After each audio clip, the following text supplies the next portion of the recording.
Umphambi wenu Jabu Ncanana. Ngizobonga uNkulunkulu ngokusanenzele wona. Ukuqala nje ngicela ukubonga uNkulunkulu. Ngomuzisa ukuthi ngiphile unyaka uqala kuze isikhathi manje. Umuntu ojwayele ukuhlala ngokubuthakathaka isikhathi esiningi. Kunezinto nje esezangiphatha emzimbeni. Ngithi uma unyaka uqala noma usuyophela ngiphila ngibonga kakhulu uNkulunkulu. Uthe ngokuthola bazalwane ngambonga uNkulunkulu engivikela ngicishe ngicabanga ukuthi ngangishawa kwakusa stroke lokhu kwakuphethe ngoba bangishophela uhlangothi lwaba left lonke ingalo yakhona kwangabe kusakwazi ukubambeka kahle izinto ngangabe ngisakwazi ukwenza umothono izigaba uJesu Kristu inkosi uJesu Kristu inkosi kwehla kwabangcono bahamba bayadokotela udokotela wathi uzongidokotela esibhedlela ngalolo suku ngalokho ngikhulekile kodwa ngamtshela udokotela ngathi mina uNkulunkulu sengiphikisile kodwa ngoba naye uyafuna ukuthi ngesibhedlela kulungile kodwa ngase ngizwe ukuthi ngcono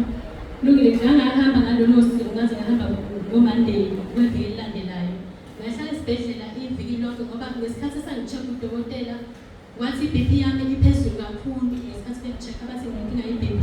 bathi iphezulu kakhulu lokhu kuchophela kohlangothi kudalwa yiyona bangicheka bathi siphezulu kakhulu ngahamba ngesibhedlela ngosuku engathi ngicela ukuhamba ngalo bangifika esibhedlela bengabangicheck nje bengabengenzi lutho bengabanginikeza medication yakhona baqale bengicheck iBP yayisiyehlile isinormal ngambonga uNkulunkulu ngaze ngabuza kusister wayengicheck athi le BP kade iphezulu khona manje ngoba nangalesikhathi ngihamba ngaphambi ukuthi ngabe ngesibhedlela ngaqala udokotela waphinde wangichecka wathola ukuthi iphezulu still kodwa ngathi mase ngifika esibhedlela kusister engichecka wathola ukuthi normal ngoba ngalokho ukuthi uJesu Kristu inkosi uJesu Kristu inkosi ngalala khona isonto lonke bangenza onke ama-test kodwa yikho into ephathekayo engingathi bangitshela yona ukuthi nginani akukho nje engingakusho ukuthi bathi mhlawumbe hayi yilokho esikutholile emzimbeni wakho noma egazini lakho akukho udokotela banginikeze nje treatment wathi ngizoyidla for 6 months after bese ngiyabuya-ke uma uthi sengiqedile azocheck ukuthi kuhamba kanjani kodwa kukho ukuphathekayo ngesikhathi bengi-check-a bengenza ama-test ukuthi nginani batholanga lutho so ngiyabonga kakhulu uNkulunkulu ngoba belokhu ngikhulekile khona Roma 10:9 okunye ubufakazi buningi kodwa nje ngizocela ukuthatha lokho okunye ngo-April ngike ngaba nenkinga ngaba nesigaxa ebeleni laka left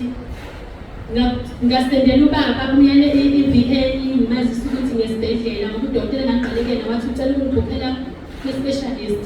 ngahamba ngalo-specialist ngamtshela ubaba ngamsendela i-VN ukuthi ngesibhedlela kanje ubaba wangisendela umkhuleko ngase ngihamba nodokotela babethe makuwukuthi silokhu siqhubeka ngizogcina sengihlinzwa nge-theatre ngamsendela ubaba ngamazisa wanginikeza umkhuleko saqhubeka ngihamba ngesibhedlela wangi-check-a udokotela lwe-specialist benza onke ama-test ebeleni onke lokhu abangangenzanga khona ngabuya ngazo-check-a ama-result bathola ukuthi akhona ukuthi akuyona i-cancer bathi infection nje sahamba saphela isigaxa ngoba futhi lo dokotela wasesibhedlela ayikho i-treatment wayenginikeza yona wayenginikeza nje amaphilisi engibuhlungu kuphela bathi manje ngoDisemba sabuya isigaxa ebeleni laka-right manje asisekho ngapha sesikuleli ibele ngapha sabuya ngase ngithi